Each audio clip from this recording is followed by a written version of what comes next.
मूक माटी का स्वाध्याय हम सभी कर रहे हैं। आचार्य विद्यासागर जी द्वारा विरचित। मंगलम भगवान वीरो मंगलम गौतमो गणी मंगलम कुंद कुंदाद्यो जैन धर्मोस्तु मंगलम। नमो अरिहंताणम नमो सिद्धाणम नमो आयर्याणम नमो उवज्जायाणम नमो लोये सवसाहुणम।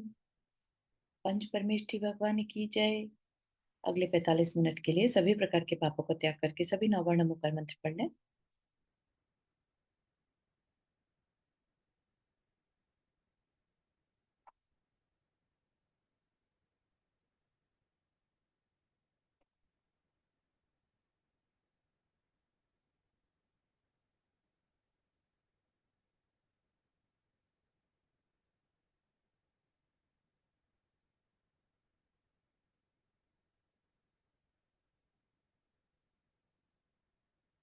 हम्म तो यहाँ पर हमारा विषय जो चल रहा था, एक नया कैरेक्टर इंट्रोड्यूस हुआ था, है ना, मछली का कैरेक्टर।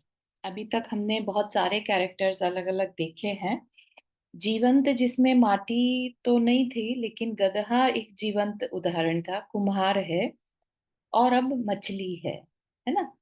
और यह मछली ने दृढ़ निश्चय कर लिया अपने कल्याण करने का, जैसे माटी ने किया। ऐसे ही सबको एक ना एक बार अंदर में स्ट्रॉन्ग डिसीजन लेना ही पड़ता है कि नहीं, मुझे अब इस अंधकूप में और नहीं रहना, है ना।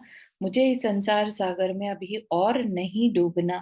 तो ये डिसीजन आना जरूरी है। अगर ये डिसीजन अंदर से नहीं आ रहा है, इसका मतलब यहाँ पर संसार में ही अच्छा लग रहा है। एक होता है कि मेनली जो शास्त्र में भी एग्जाम्पल आता है इसका, लड़की की शादी के टाइम का आता है, जब उसकी एंगेजमेंट हो जाए, है ना। कोई लड़के वाले ने बात चल रही है, जब तक चल रही है तब तक तो चल रही है, लेकिन जिस दिन बात पक्की हो जाती है, अब वो लड़की के लिए अपना घर जो है, वो एक बहुत ही पराया टाइप का फील आने लगती है कि ये तो जाने वाली है। घर वाले भी ये सोचते हैं तो जाने वाली है ना। और लड़की भी सोचती है अब उसका घर वो वाला दूसरा घर है ना। तो एक अजीब सा चेंज आ जाता है। बहुत अजीब सा चेंज है एक्चुअली। शायद आप लोग समझ पा रहे होंगे। तो वैसा ही कुछ होता है जब ये डिसीजन हो जाता है कि ये संसार असार है, ठीक है, कि ये संसार में अब मुझे और नहीं रहना। भले ही हम व्रत भी ना ले, कोशिश भी ना करें, लेकिन ये संसार रहने की जगह नहीं है, इसमें मैं खुशी ना मनाऊं। इस तरह के भाव आ जाना ही अपने आप में एक बहुत बड़ा ड्रास्टिक चेंज होता है। इसी को एक तरह से कह लीजिए सम्यक दर्शन की स्थिति बनती है, जहां कोई व्रत नहीं भी लिया, लेकिन वह अपने संसार में काल को डिसाइड कर लेता है, अब अर्ध बुद्गल परावर्तन से ज्यादा उसे नहीं घूमना होगा। कैसे हो गया, है ना। उसने सिर्फ यही तो डिसाइड किया था कि मैं कौन हूं और मेरी वास्तविक स्थिति क्या होनी चाहिए। मुझे तो सिद्धशिला पर जाकर, सिद्धशिला मेरा निवास स्थान है। सिर्फ इतना डिसीजन लिया था अंदर में कि उसका संसार काल निश्चित हो गया। ऐसे ही उस मछली ने भी डिसाइड किया था कि मुझे अब इस अंधकूप में और नहीं रहना, मुझे स्वतंत्र होना है, मुझे ऊपर उठना है ना। और उसकी इस धारणा ने, जिसे कहते हैं ना लॉ ऑफ अट्रैक्शन, है ना, उसने यूनिवर्स में ये एक मैनिफेस्ट किया कि मुझे फ्री होना है, ऊपर उठना है।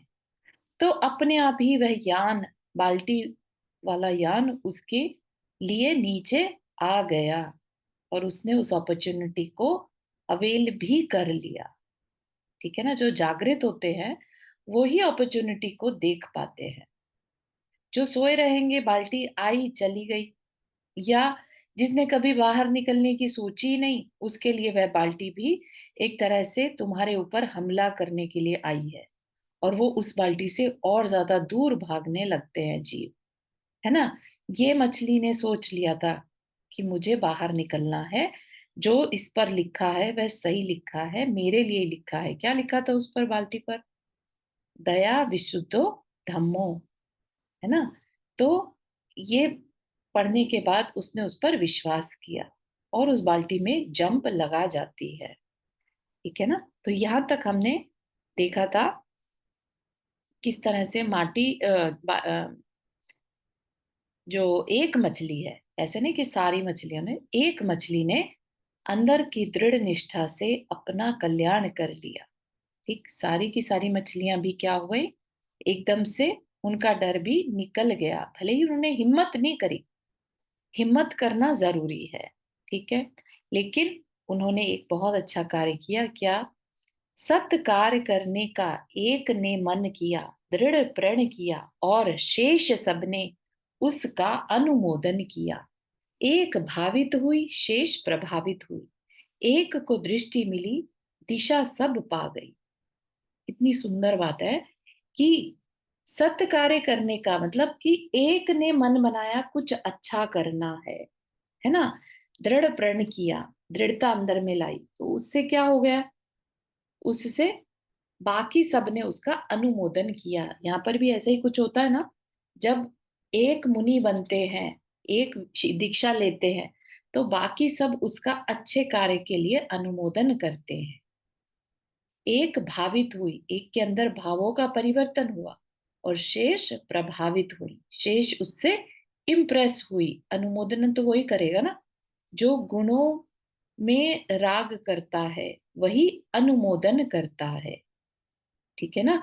जिसे गुण दिखाई ही नहीं देंगे वो प्रभावित भी नहीं होगा, उसकी दृष्टि सिर्फ दोषों पर जाएगी। यहाँ पर किसकी अनुमोदना कही जा रही है? गुणों की अनुमोदना। उसने जो सत्य कार्य करने का मन बनाया था, उसके उस कार्य की अनुमोदना है। ठीक है, यहाँ पर किसी मछली की अनुमोदना नहीं है, मछली के कार्य की अनुमोदना है। ठीक है, हमारी दृष्टि हमेशा और हमेशा भावों पर जानी चाहिए। वह पर्सन कैसा है? हो सकता है वो एक डाकू हो और दूसरे ही पल वो एक साधु बन जाए, हो सकता है ना? तो क्या हुआ? हम उस समय जब वो साधु बन गया उसकी अनुमोदना करेंगे। भले ही अभी थोड़ी देर पहले वो डाकू था, लूट रहा था, दूसरों को मार रहा था, और अभी साधु अगर बन गया तो हम इमीडिएटली उसके उन भावों की जिससे वो साधु बना उसकी अनुमोदना करेंगे। ये जैन धर्म का बहुत बड़ा रहस्य है। अनुमोदन करने से क्या हुआ? मैनिफेस्टेशन हुआ। हमने जिस चीज का अनुमोदन किया कि हम भी ऐसे बने, हो गया ना मैनिफेस्टेशन। तो फिर ये काम, भले ही हम कितने भी डरे हों, कितने भी हमें विश्वास की कमी हो, ठीक है ना, हमारे अंदर भी वो विश्वास आ जाएगा इस मछली की तरह से। दृढ़ प्रण करने का हमारा भी मन बन जाएगा फ्यूचर में, अगर हम आज उसके इस दृढ़ता की अनुमोदना करते हैं। समझ रहे? इसी भावों पर पूरा जैन धर्म टिका है। जैसी दृष्टि वैसी सृष्टि। तो दृष्टि भावों पर रहनी चाहिए। कभी भी पापी से घृणा करने को नहीं कहा, पाप से घृणा। तो पाप क्या है? वो भाव है उसके। ठीक है ना? तो ये चीज को हमें थोड़ा समझना चाहिए। फिर क्या कह रहे हैं? दया की शरण मिली, जिया में किरण खिली, और सब की सब उज्जवल ज्योति से प्रकाशित हुई, स्नात स्नपित हुई, भीतर से भी बाहर से भी तत्काल। ठीक, तो मछली को दया की शरण मिली। मछली तो उस छने हुए जल में उस अहिंसक कुम्हार के शरण में जा मिली। राइट? तो उस मछली के इस कृत्य से उसने अपने लिए ही शरण ढूंढ ली। हम भी क्या बोलते हैं? चत्तारी शरणम गच्छामि। ठीक है ना? हमें भी पता है हमें किसकी शरण चाहिए, लेकिन हम कर नहीं पाते क्योंकि हम उन शब्दों से परे उन भावों तक नहीं जा पाते कि हमें जो ये चार की शरण है उसका मतलब क्या है? हम सिर्फ बोल कर आ जाते हैं, हम डेली पढ़ते हैं पूजा में, पूजा की लाइन्स में, राइट? लेकिन हम उसके डेप्थ में नहीं जा पाते कि ये 4 ही शरण हैं। अरिहंत मेरे लिए शरण है, सिद्ध शरण है।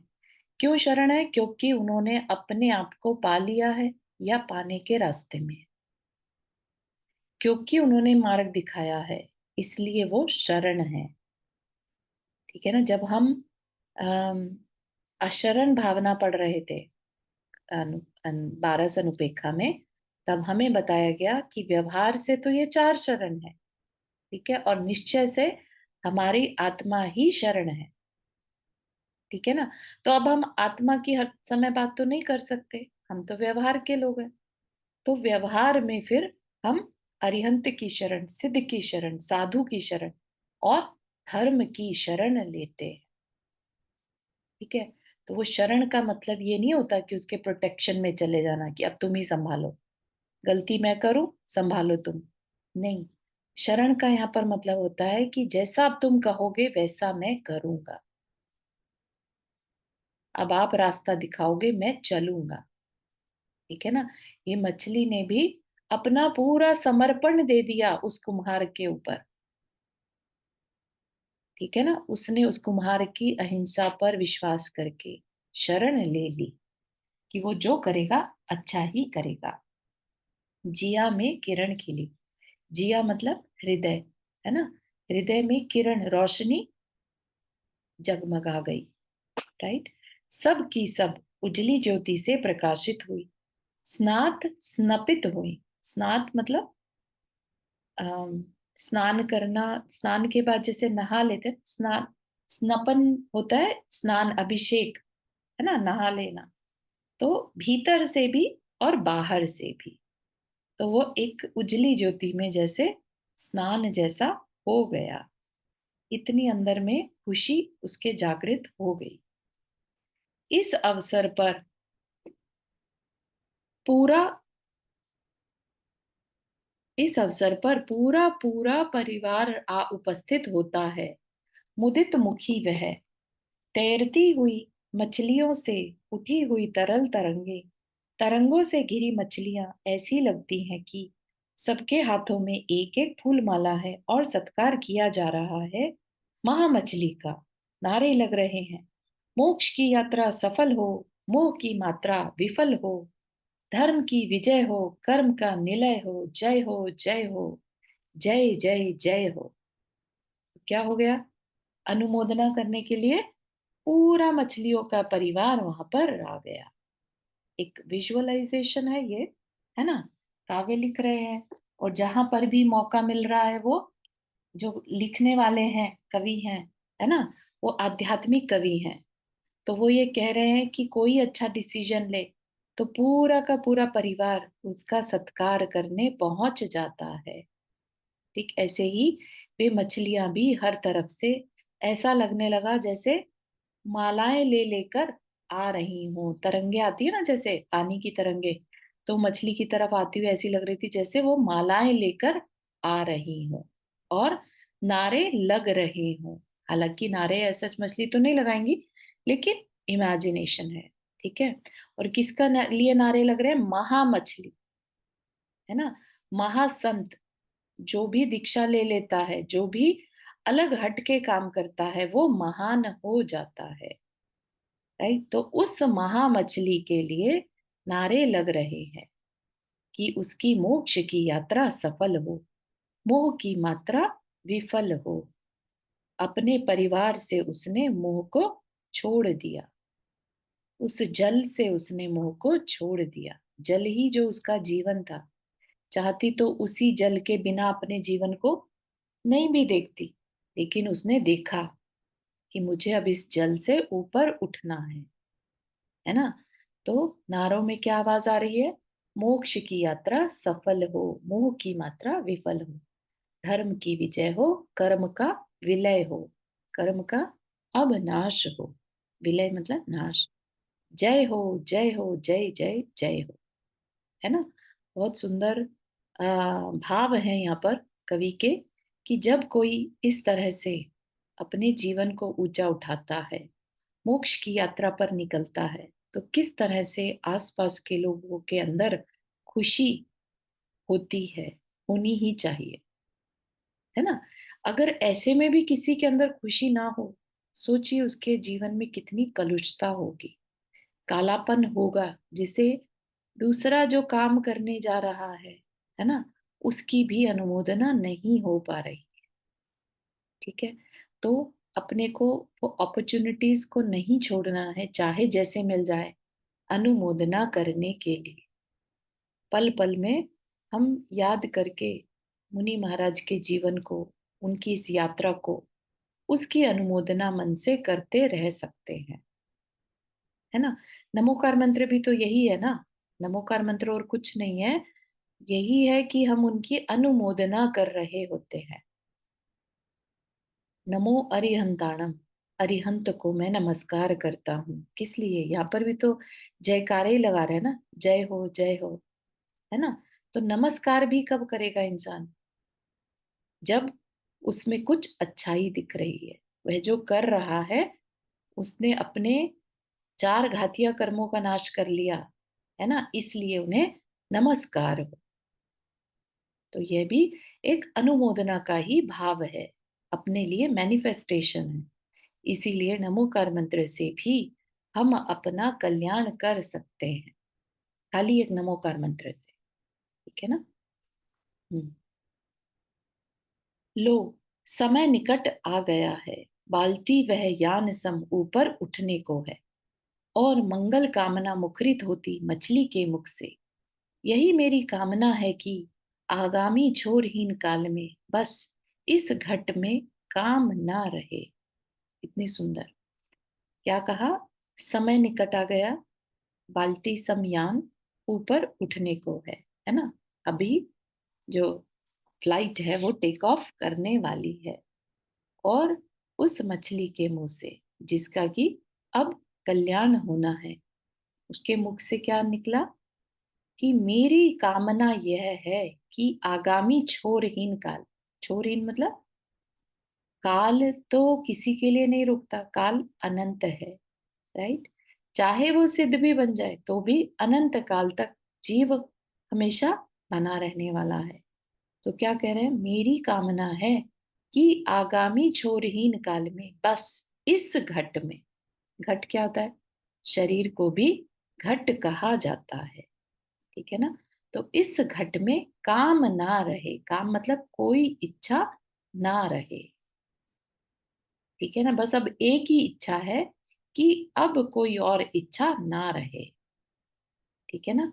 अभी तक तो अपन क्या करते रहते, इच्छाएं करते रहते हैं हर समय, ये काम हो जाए, मेरा ये काम हो जाए, बस आज ये काम हो जाए, बस मेरा ये हो जाए।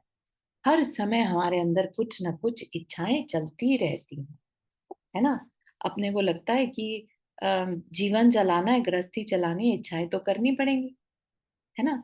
और यहाँ पर उस मछली के अंदर क्या आ रहा है? बस अब इस छोरहीन काल में, इस घट में कोई इच्छा ना रहे, है ना? अपने अंदर ये भाव नहीं आ पाते, तो ये बताने के लिए ही कि जो अपना कल्याण करते हैं उनके भाव कैसे होते हैं, ठीक है ना? तो हम समझें कि हमारे भावों में और एक अ, मोक्ष मार्गी के भावों में क्या डिफरेंस होता है, ठीक है? और हम अ, अपने अंदर अहंकार ना रखें कि हमने तो ये इकट्ठा कर लिया, हमने, हमारी तो ये इच्छा बहुत पूरी हो चुकी है, हमने तो ये ट्राई करके रखा है, हम यहाँ घूमे हैं, हमारे पास ये है। कुछ मैटर ही नहीं कर रहा है। कल्याण किसका हुआ? जिसने मोह की मात्रा को कम किया, ठीक है ना? हम उल्टा क्या करते हैं? हम जितना मोह ज्यादा है उतना अच्छा समझते हैं, ठीक है ना? तो ये हमारी एक बेवकूफी है। और इस मछली की इस शुभ यात्रा का एक ही प्रयोजन है, साम्य समता ही मेरा भोजन हो, सदोदिता सदोलसा मेरी भावना हो, दानव तनहर मानव मन पर हिंसा का प्रभाव ना हो। तो किस लिए? अम, दिवी में भू में गुब भूगर्भों में जिया धर्म की दया धर्म की प्रभावना हो। तो उसके अंदर से अभी क्या निकल रहे हैं? भाव निकल रहे हैं, है ना। और मछली कह रही है कि इस शुभ यात्रा का एक ही प्रयोजन है, एक ही रीजन है, साम्य समता ही मेरा भोजन हो, है ना। इसलिए नहीं कि अच्छे अच्छे आहार भोजन मिल जाएंगे, अब मैं साधु बन जाऊं तो लोग मुझे रिस्पेक्ट देंगे, ऐसा भी प्रयोजन हो सकता है किसी का हो, है ना, कि मेरा मुझे लोग पूजेंगे। नहीं, लेकिन यहाँ पर मछली की इस शुभ यात्रा पर जो वो निकली है, उसका प्रयोजन क्या है कि मैं समता के साथ, साम्य भाव के साथ अपना जीवन जीऊं। ठीक है ना। सद उदिता, सद उल्लास मेरी भावना हो, मेरी भावना में जो है उल्लास भरा हो, मुझे मोक्ष मार्ग के लिए उल्लास हो। ठीक।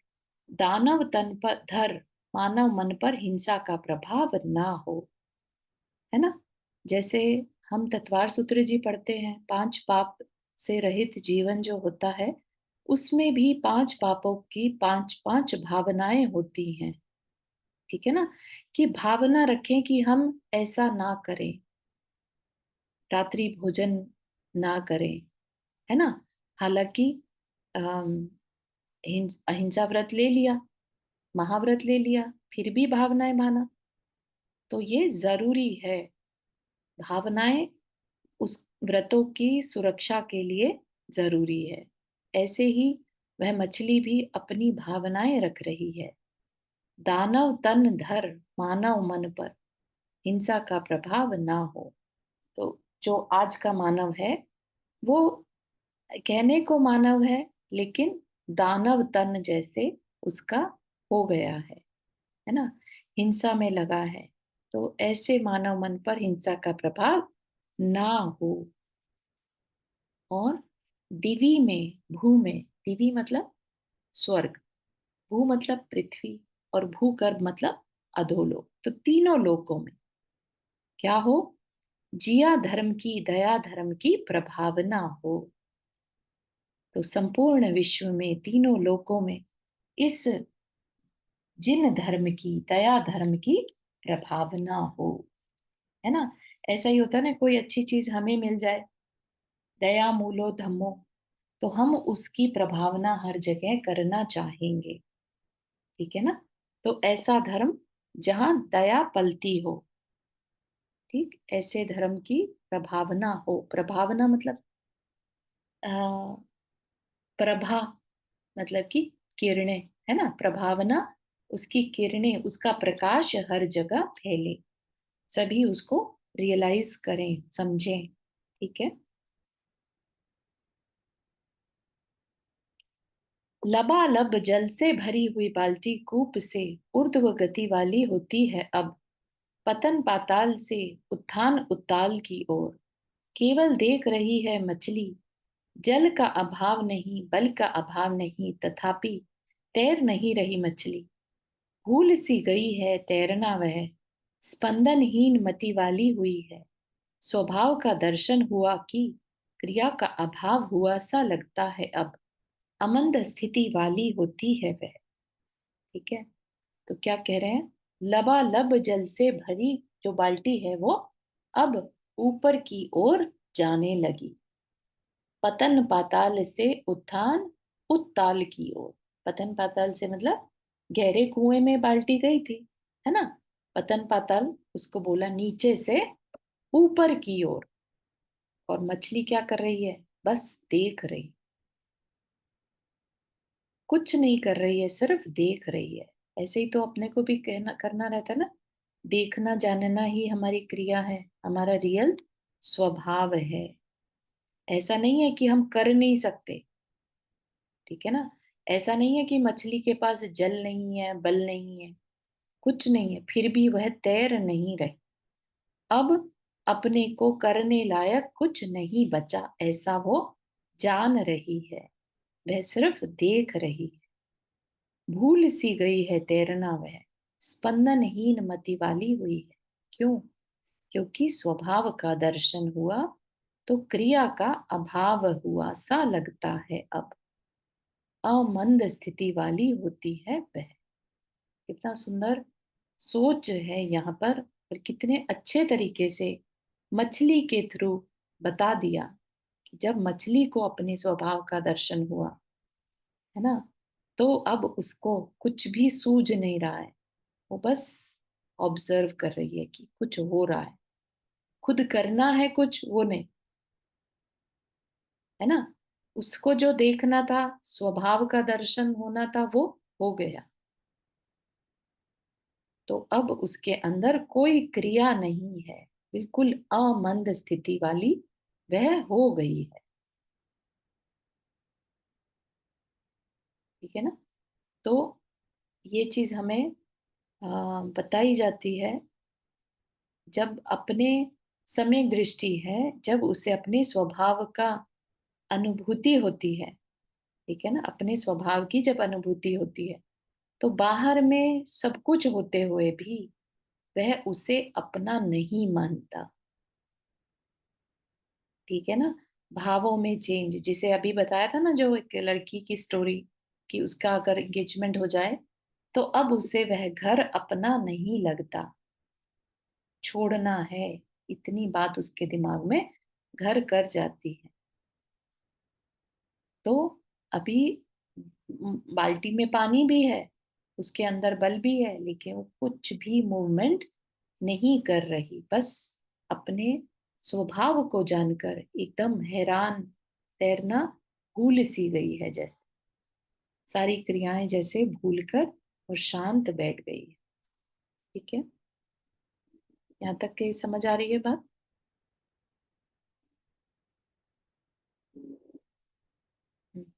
जी।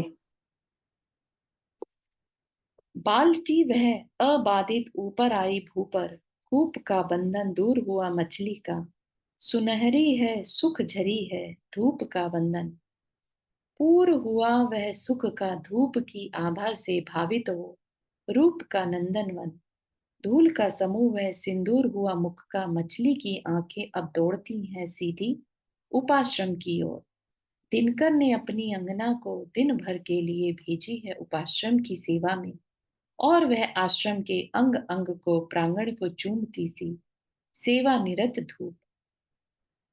यहाँ पर एक नया कैरेक्टर इंट्रोड्यूस हुआ। क्या? सूरज की धूप। ठीक है। अब बाल्टी क्या हुई है? अबाधित ऊपर आ गई भू पर। ठीक है, तो अब उसको कोई बंधन, कूप का बंधन नहीं रहा, दूर हुआ मछली का कूप का बंधन। अभी तक क्या था? बंधन था, अंधकूप में पड़ी थी, है ना। अब कूप से बाहर आ गई। कभी ऐसा सोचा है, हम अगर किसी चार दीवारी में कभी बंद हो जाएं और हमारे पास ऑप्शन ही ना हो कि ये बंधन है ना, और एक दिन हमें रियलाइज हो भी जाए कि ये बंधन है, तो बाहर कैसे निकले? वो बेचैनी, वो छटपटाहट, है ना। और एक दिन अचानक से कोई आकर आपको उस चार दीवारी से बाहर निकाल दे कि अब दुनिया देख लो, है ना, तो कैसे भाव होते होंगे, कितनी फ्रीडम लगती होगी, क्या क्या नहीं देख लूं, क्या क्या नहीं कर लूं। ऐसा ही कुछ हाल उस मछली का हुआ। उसने लाइफ में कभी धूप नहीं देखी थी। सुनहरी है सुख झरी है धूप का वंदन, पूरा हुआ वह सुख का धूप की आभा से भावित हो रूप का नंदनवन।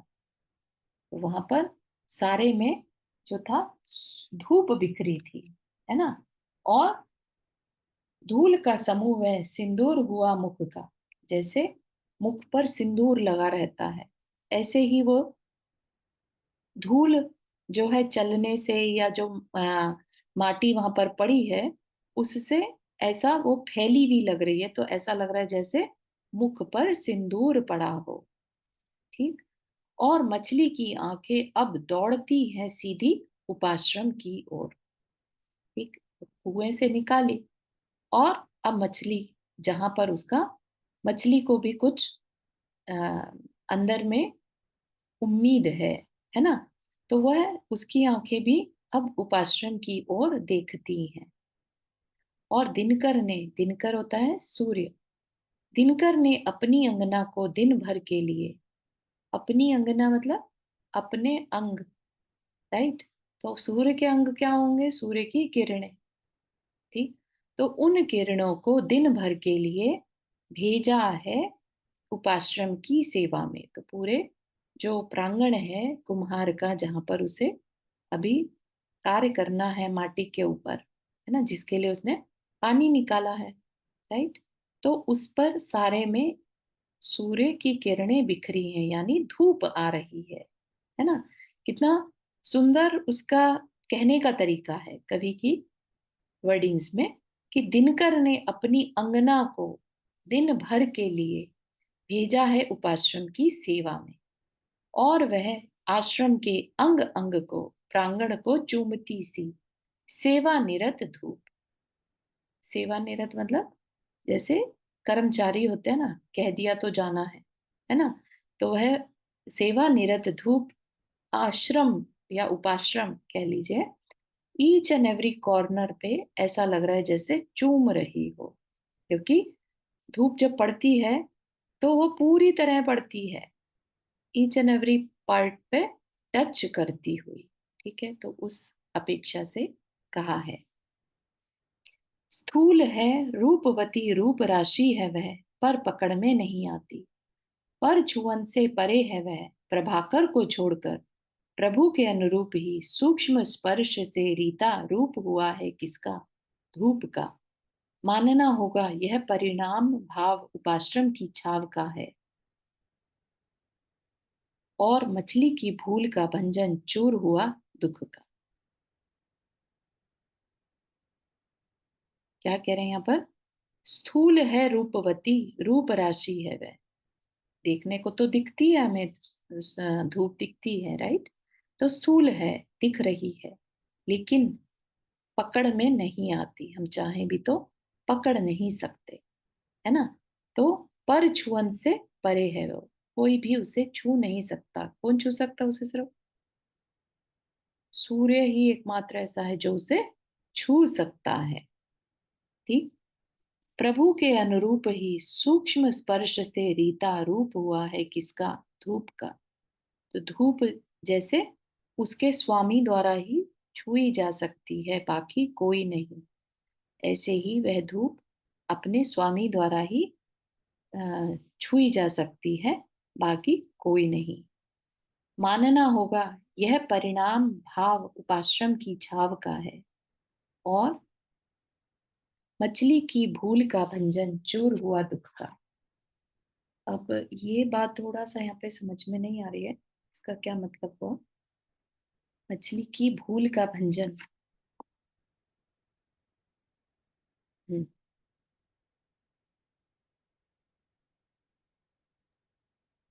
मतलब मछली को आभास हुआ, पहले तो जो दुख कर रहे थे ना कि मैं यहाँ कुएं से बाहर निकलूंगी, तो अब उसका मतलब भ्रम खत्म हो गया, ऐसा मैं समझ रहा हूँ। आई डोंट नो, मैं भी। हम्म, हो सकता है ये, क्योंकि धूप उसे अच्छी नहीं लग रही है और ऊपर से उपाश्रम की छाव ज्यादा अच्छी लग रही है ना? तो मछली की भूल का भंजन चूर हुआ दुख का। हम्म, इसको और I will try my best next time अगर मिलता है तो।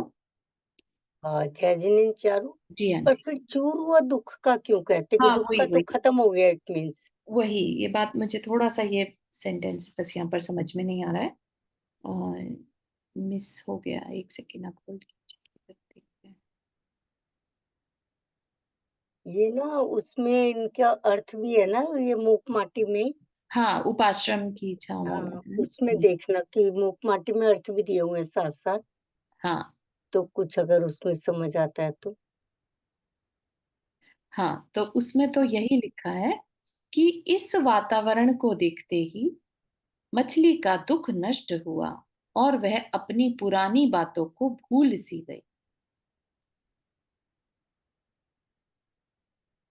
हाँ, तो यही दिखा है कि अपनी बातों को भूल गई और वो उसको अच्छा लग रहा है। हाँ, हाँ, क्योंकि उसने कभी देखी नहीं थी धूप, हाँ, बिल्कुल सही है। उसने उसको कभी पहली देखी बार नहीं देखने थी। मिल रही है तो हाँ, उसको हाँ। तो उसको ये अच्छा भी नहीं लगा। पता था ये किस वजह से है, ये इस तरह का एटमॉस्फेयर, है ना? तो ये एटमॉस्फेयर भी उसने पहली बार देखा था। तो ऐसे वातावरण को देखकर ही उसका दुख नष्ट हुआ और मछली की भूल का भंजन चूर हुआ दुख का। दुख दूर हो गया और भूल का भंजन, पुरानी बातें भूल गई, ऐसा बताया है। ठीक है। चारू ये भी हो सकता है जैसे भूल का भंजन कि उसको जो गलतफ़हमी थी उसको खत्म हो गई उसकी।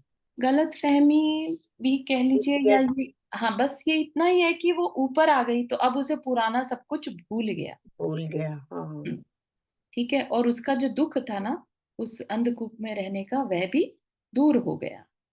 हुँ, ठीक है। या एक दृश्य दर्शित होता है उपाश्रम के प्रांगण में। गुरुतम भाजन है जिसके मुख पर वस्त्र बंधा है, साफ सुथरा खादी का दोहरा किया हुआ, और उसी की ओर बढ़ता है कुंभकार बाल्टी ले हाथ में। तो क्या हुआ, अब एक दृश्य दर्शित होता है। मछली तो देख रही है ना उपाश्रम की ओर। तो वहां पर क्या देखा उसने, उपाश्रम के प्रांगण में, ठीक है, जो को उसका फ्रंट यार्ड है, उसमें गुरुतम भाजन है, बहुत बड़ा बर्तन है जिसके मुख पर वस्त्र बंधा है।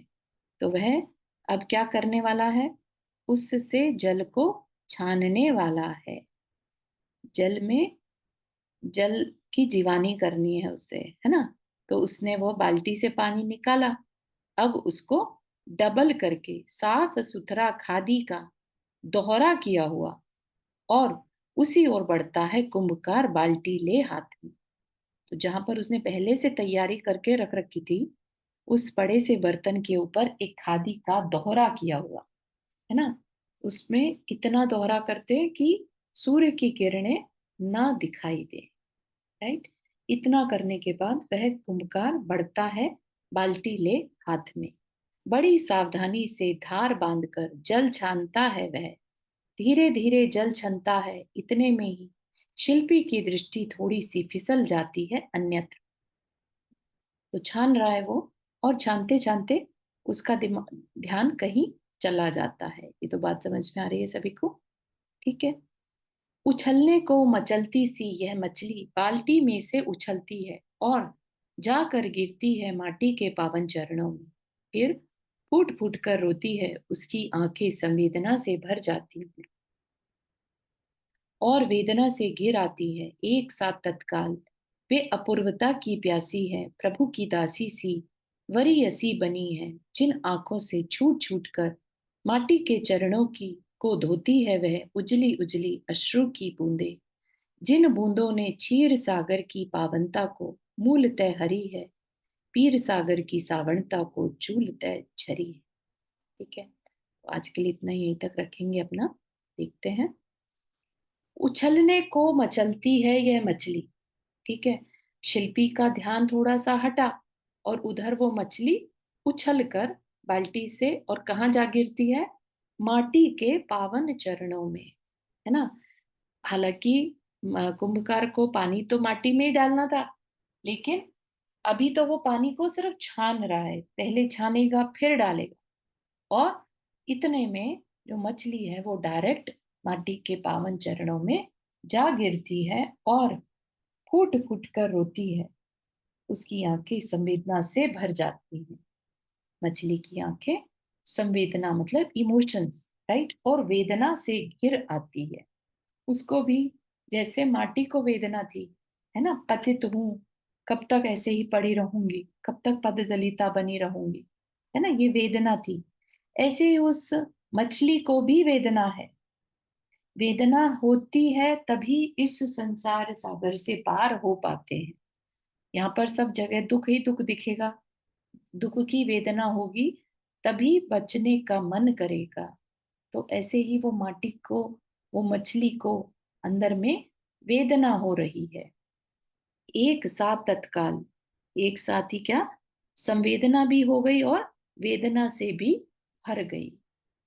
और वे अपूर्वता की प्यासी है। अपूर्वता मतलब कुछ ऐसा हो जो पहले नहीं हुआ हो। ठीक, प्रभु की दासी सी बड़ी असी बनी है। तो वो किसकी वेट कर रही है? कुछ श्रेष्ठ मिल जाए, कुछ अच्छा हो जाए। जिन आंखों से छूट छूट कर माटी के चरणों को धोती है वह उजली उजली अश्रु की बूंदें। ठीक, तो जैसे प्रभु का दास होता है, वो क्या करता है? जो दास होता है, सच्ची का दास होता है ना, वो अपने उज्जवल मन से, अच्छे भावों से ही प्रभु के अभिषेक पूजन करता है ना। यहाँ पर वह मछली भी क्या है? प्रभु की दासी सी ऐसी श्रेष्ठ बनी है। और क्या कर रही है श्रेष्ठ बनकर? जिन आंखों से छूट छूट कर माटी के चरणों को वह उसकी आंसू की बूंदे उजली उजली, मतलब सफेद साफ सुथरी सी आंसू की बूंदे माटी के चरणों को धो रही है। ठीक है ना। अगली लाइन में क्या बताया? जिन बूंदों ने क्षीर सागर की पावनता को भी मूलतः हरी है। क्षीर सागर सबसे पवित्र माना जाता है, स्वच्छ माना जाता है, उसमें किसी भी प्रकार के जीव जंतु नहीं रहते कि उसे छाना जाए, है ना। ऐसे ही आंसू भी जो होते हैं ना, आंसुओं को भी डिस्टिल वाटर प्योर माना जाता है, उनको भी छानने की जरूरत नहीं रहती। तो ऐसा महाराज जी बता रहे थे कि अगर हम भी कभी भगवान की दर्शन करने जाएं और हमारी आंखों से झरझर आंसू बहने लगे, तो समझ लीजिए कि हमने अपने भगवान का अभिषेक अपने आंसुओं से कर दिया। ऐसा इतना उसे प्योर प्रोसेस माना जाता है। ठीक है ना। तो ऐसे ही वह माटी, वो है मछली की आंखों में पानी जो है वो ऐसा दिख रहा है जैसे माटी के चरणों को वह धो रही है दासी बनकर। उसने माटी को अपना प्रभु जैसा मान लिया है। ठीक, ऐसी बूंदे जिन्होंने क्षीर सागर की पावनता को भी हर लिया है, पीछे छोड़ दिया है, और पीर सागर की सावणता को चूलता झरी है। क्या कह रहे हैं? जैसे सावन की झड़ी लगती है, ऐसे ही यह पीर सागर, ये पीड़ा का सागर जो है सावन की झड़ी के समान लग रहा है।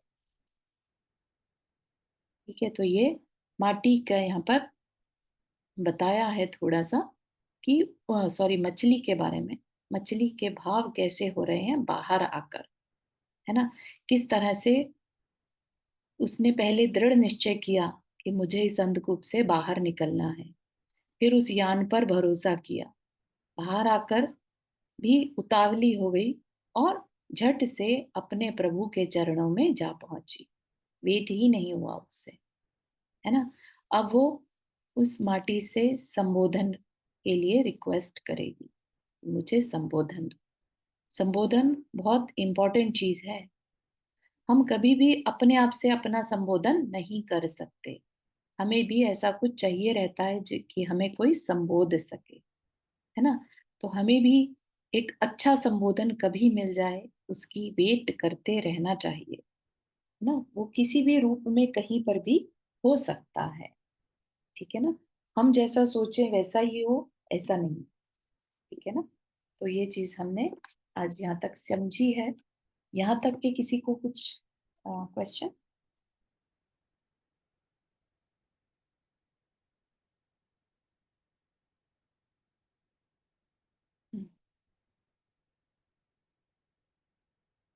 100 पेज तक हमारी मुखमाटी जो है हो गई है, कह सकते हैं 1/4 हमने कर ली है।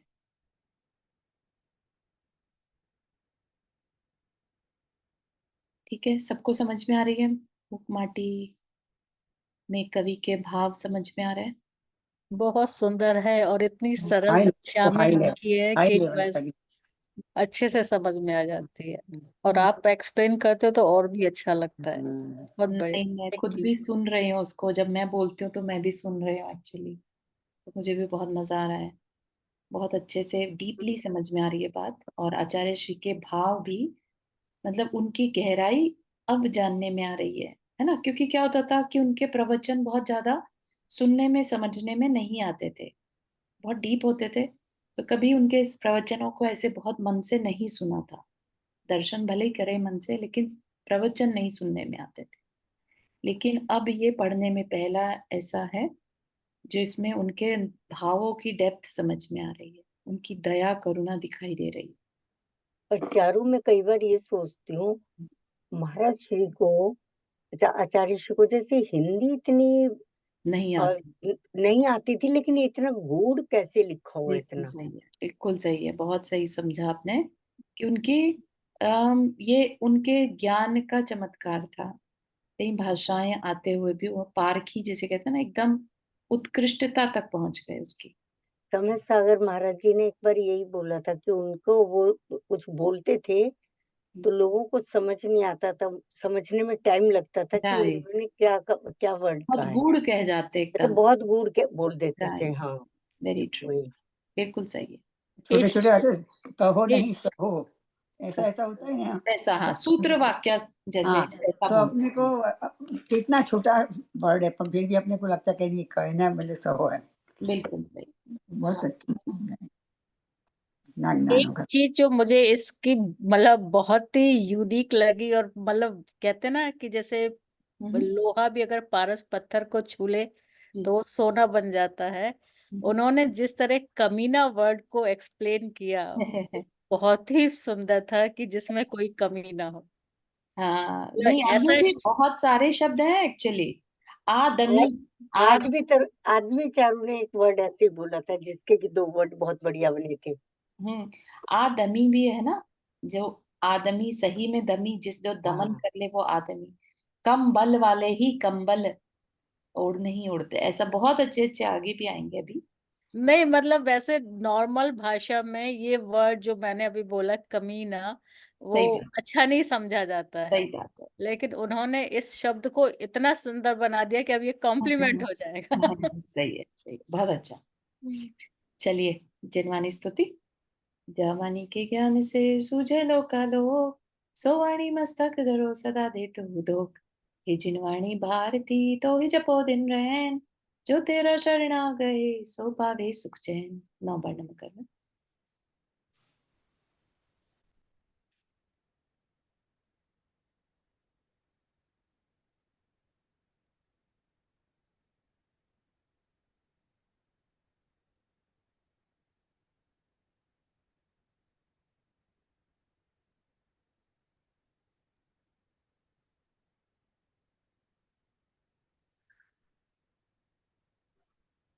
सभी को जय जिनेन्द्र। जय जय जिनेन्द्र। जय जय जिनेन्द्र सभी को। जय जिनेन्द्र। जय जिनेन्द्र।